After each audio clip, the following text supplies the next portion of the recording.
Everyone, आप सभी का स्वागत है हमारे चैनल पे। आज हम लोग बंगाल विभाजन के बाद मुस्लिम लीग के गठन के बारे में, उसके घटनाक्रम के बारे में, क्या कारण रहा मुस्लिम लीग के गठन का, इन सभी के बारे में हम आज जानेंगे और समझने का प्रयास करेंगे कि क्या घटनाक्रम रहा जिसके कारण ये सांप्रदायिक रूप से पृथक निर्वाचक मंडल की मांग की गई और एक मुस्लिम लीग का गठन किया गया। तो इन सभी कारणों के बारे में आज समझेंगे और यहाँ से क्वेश्चन हमेशा पूछा जाता है हर एक एग्जाम में, तो आप इस वीडियो के अंत तक बने रहें और कॉन्सेप्ट को बनाएं ताकि आपसे कहीं से भी क्वेश्चन पूछा जाए तो वो छूटे ना। तो इसलिए आप वीडियो के अंत तक बने रहें और समझने का प्रयास करें। चलिए देखते हैं मुस्लिम लीग के गठन के बारे में, समझते हैं उसका क्या घटनाक्रम रहा उसके बारे में। तो मुस्लिम लीग का जो गठन का जो जितना भी घटनाक्रम की शुरुआत होती है वो बंगाल विभाजन के तत्पश्चात ही हो जाती है, क्योंकि बंगाल विभाजन में सलीमुल्लाह खां ने बहुत ही आसानी से उन्होंने मान लिया था कि हमारे लिए ही किया जा रहा है, हमारे संप्रदाय के लिए अच्छा है, और इस प्रकार अंग्रेज भी खुश हो गए थे कि कोई भी एक संप्रदाय है जो हमारे पक्ष में खड़ा हो रहा है। तो इस प्रकार घटनाक्रम की शुरुआत 1905 के बंगाल विभाजन से ही हो जाती है और इस प्रकार अंग्रेज जो है अपना कार्यक्रम शुरू कर देते हैं, सांप्रदायिक रूप से कैसे अलग किया जाए, क्योंकि सिर्फ मान लेने से अलग होना पॉसिबल नहीं है। सलीमुल्लाह ने तो मान लिया था, लेकिन क्या हिंदू और मुस्लिम को अलग किया जा सकता था? क्योंकि उस समय तक भी राष्ट्रीय भावना, राष्ट्रीय एकता की भावना बनी हुई थी। तो उन्होंने हर तरीके से हर संभव प्रयास किया कि इन दोनों को कैसे तोड़ा जाए। तो इन्होंने कोशिश की कि एकजुट किया जाए नेताओं को जो मुस्लिम संप्रदाय के नेता है। तो इसमें उन्होंने क्या किया ये समझते हैं। बंगाल विभाजन के साथ ही, यहाँ पे देखिए, बंगाल विभाजन के साथ ही अंग्रेजों ने स्थानिक रूप से सांप्रदायिक विकास करना शुरू कर दिया, सांप्रदायिकता के रूप से विकास करना शुरू कर दिया और हिंदू मुस्लिम वैमनस्य को बढ़ाया। दोनों को अलग अलग पृथक रूप में देखना, उनके वैमनस्यता को बढ़ाते चले गए। मुस्लिम लीग के एक महत्वाकांक्षी समूह द्वारा इस सांप्रदायिक नीति को एक अवसर के रूप में देखा और ये अवसर जो था यही मुस्लिम लीग के गठन का परिणाम निकल के आया। जो एक सांप्रदायिक समूह थे मुस्लिम संप्रदाय के, वो एक अवसर के रूप में देखना शुरू कर दिए। उन्होंने देखा कि अंग्रेज भी हमारे साथ है, तो उन्होंने ऐसा सोचा कि हम एक अलग राष्ट्रीय संगठन का गठन करते हैं और उसी के तत्पश्चात मुस्लिम लीग का गठन होता है। और इस प्रकार से पूरा घटनाक्रम की शुरुआत होती है। तो ये घटनाक्रम की शुरुआत कब होती है? 1 अक्टूबर 1906, जब आगा खां जो मुस्लिम प्रतिनिधि मंडल थे वो लॉर्ड मिंटो से जाकर के शिमला में मिलते हैं। 1906 की घटना है, 1 अक्टूबर 1906 को, जब शिमला में किनकी मुलाकात होती है? आगा खां जो मुस्लिम संप्रदाय के एक प्रतिनिधि थे, और ये किनसे मिलते हैं? लॉर्ड मिंटो से। लॉर्ड मिंटो से शिमला में इनकी मुलाकात होती है और ये बोलते हैं कि हमारी जो नीतियां हैं, जो हम चाहते हैं कि हमारा एक अलग प्रतिनिधि मंडल हो, हमारा मांग को मान लिया जाए। तो अंग्रेज उन्हें बताते हैं कि देखिए, अगर मैं इस प्रकार से आपकी नीतियों को मान लेता हूं तो फिर दंगे शुरू हो जाएंगे सांप्रदायिक रूप से कि मुस्लिम का मान लिया गया, हमारा नहीं माना गया। तो आप एक ऐसा राष्ट्रीय संगठन का आप एक रूप बनाइए जिसे मैं मानूं तो भी किसी को प्रॉब्लम ना हो।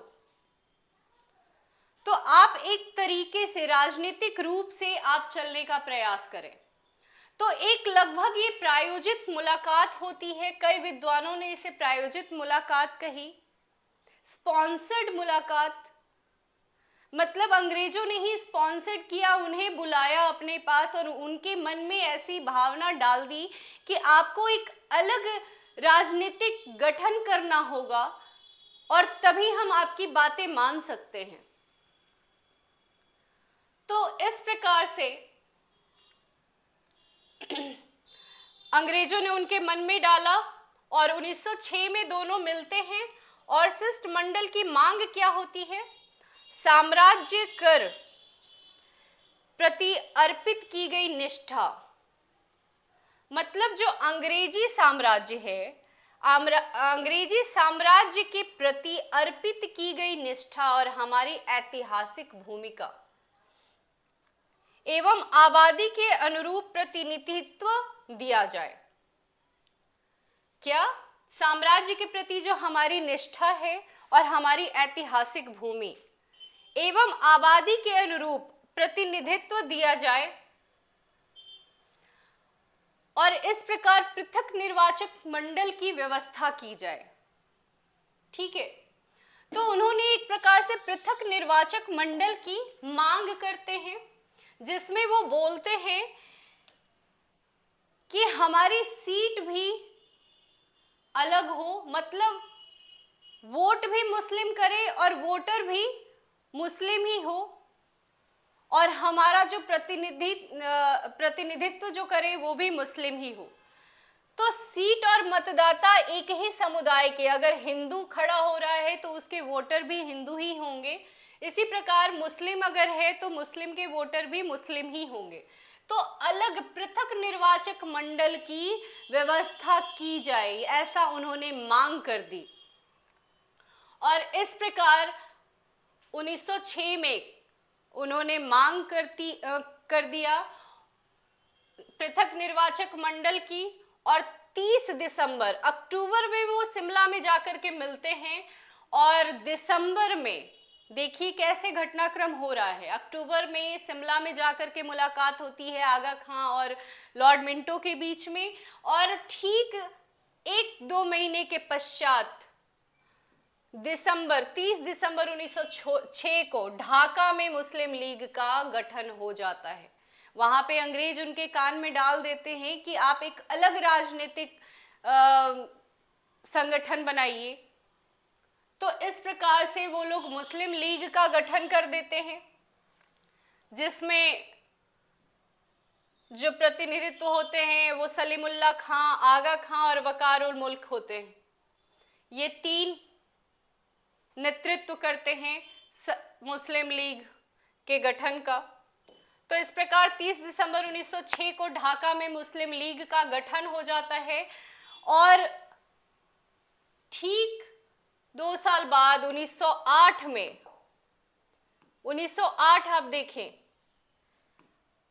अमृतसर अधिवेशन में क्या होता है, पृथक निर्वाचक मंडल की वो अधिवेशन में मांग कर देते हैं। मुस्लिम लीग के तरफ से मांग होती है पृथक निर्वाचक मंडल की और अगले ही वर्ष 1909 में अंग्रेज इसे स्वीकार भी कर लेते हैं बड़े आसानी से, पृथक निर्वाचक मंडल की।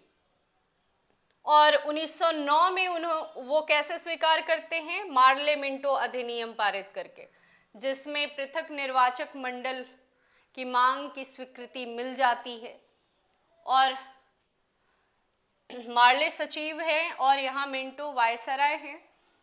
तो इस प्रकार से 1909 में अंततः जो पृथक निर्वाचक मंडल है उसकी मांग की जो स्वीकृति मिल जाती है और अंततः क्या होता है कि ये मांग जो पृथक निर्वाचक मंडल से शुरू होती है ये मांग पाकिस्तान तक जाती है। उन्हें अलग देश चाहिए था तो इस प्रकार से मुस्लिम और हिंदू को अंततः अंग्रेज अलग कर चुके थे और एक बहुत ही बड़ा घटना ही कह सकते हैं मुस्लिम लीग का गठन, जिसके गठन के पश्चात मुस्लिम और हिंदू संप्रदाय अलग अलग रूप में कार्य करना शुरू कर दिए और एक राजनीतिक रूप से भी अलगाव हो गया पृथक निर्वाचक मंडल के तहत, जिसमें वोटर भी एक ही संप्रदाय के हों और सीट भी एक ही संप्रदाय का हो। तो सीट और मतदाता दोनों को एक ही संप्रदाय का मांग जो था वो अंग्रेजों ने पूरी कर दी और अंग्रेज का जो ये डिवाइड एंड रूल का जो प्रोग्राम था वो लगभग सक्सेसफुल रहा।